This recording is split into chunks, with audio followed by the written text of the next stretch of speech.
আসসালামু আলাইকুম। ওয়ালাইকুম সালাম। আসসালামু আলাইকুম। মিন্টু ভাই ভালো আছেন? হ্যাঁ ভালো, আপনি ভাই ভালো আছেন? হ্যাঁ, আমি রাস্তা দিয়ে যাওয়ার সময় দেখি যে আপনি কাজ করতেছেন এই শশা ক্ষেতে।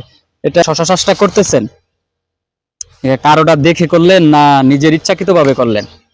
ও, আমি গেল তারিখে অল্প একটু পরিমাণ শসা রয়েছিলাম সুফলা, সেটা আমি বাজার তেমন রমজান মাসে ভালো পাইছি না, একটু মোটামুটি খারাপ গেছিল।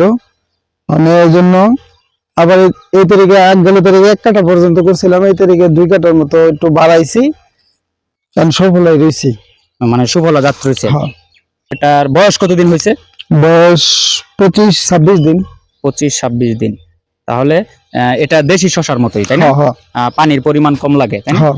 আর অন্যান্য শশা যেগুলো আছে দেখা গেছে যে আসলে অনেক শশা আছে যেটা পানি দিয়ে রাখতে হয়, যেটাকে আমরা হাইব্রিড শশাই বেশিরভাগ বলি। আচ্ছা, আপনার এই শশা কি কি স্প্রে করতেছেন, বা রোপণের সময় বা বীজ বপনের সময় কি কি দিয়ে আপনি এই চারাগুলো লাগাইছেন? বীজের সময় অল্প একটু গোবর দিছি আর দানাদের সাথে বাঁধিয়া একটু গর্ত করে হেরা পরে করছে, আর বিচিটা কোনায় হেরা পরে রয়েছে। বিচিটা কোনে হেরে রয়েছেন, কিন্তু চারা সরাসরি চারা রোন নাই? না না না, চারা নেই, চারা না, বীজ রয়েছে। বীজ রুইছেন।